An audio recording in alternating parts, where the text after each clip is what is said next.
Nous formons à l'école des diplômés qui vont occuper différentes fonctions dans les organisations, dans les entreprises, qu'elles soient publiques ou privées, dans les organisations syndicales, dans la structure gouvernementale. Ça fait en sorte aussi que nos étudiants connaissent un grand succès sur le marché du travail. Professeur agrégé en gestion des ressources humaines. Conseillère en relations de travail à la Sûreté du Québec. Je suis vice-président aux ressources humaines chez Pfizer Canada. Directrice des ressources humaines et de l'administration à l'IRIC. Conseiller santé-sécurité pour une entreprise ambulancière. Enquêteur à la Commission des droits de la personne et des droits de la jeunesse. L'École des relations industrielles, ce que ça m'a permis de faire, ça m'a amené une formation qui m'a permis d'être autant capable de gérer des dossiers en ressources humaines que de prendre des dossiers de relations de travail. J'ai travaillé dans l'industrie des télécommunications, dans l'industrie électrotechnique, dans l'industrie pharmaceutique, dans l'industrie financière. Donc, toujours la grande majorité de ma carrière en ressources humaines. Alors, mon poste de conseiller santé-sécurité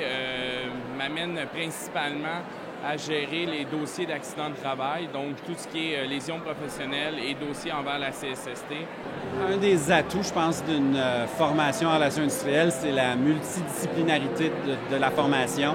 Les professeurs m'ont également inculqué une bonne capacité d'analyse, d'approfondissement sur le plan scientifique, et ça a été un tremplin vers mes études de doctorat. On est très bien outillé avec le bac pour faire la recherche un coup rendu sur le marché du travail. Quand un gestionnaire t'appelle avec un cas, puis que tu as une mesure disciplinaire à donner, tu te sens outillé, tu ne pars pas de rien, tu sais exactement où aller chercher. On se sent tout à fait capable de gérer les dossiers qui nous sont donnés et de prendre des postes qui sont très généralistes sans se sentir démunis. Alors, on est outillé pour vraiment remplir les rôles qui nous sont confiés dès qu'on sort. Tout ce que j'ai appris dans ma maîtrise, donc capacité d'analyse, de faire des recherches, de faire des lectures, d'en dégager ce qui est important pour l'appliquer à un cas concret, mais c'est ce que je fais quand je donne une mesure disciplinaire ou que je dois monter un dossier pour aller en arbitrage, par exemple.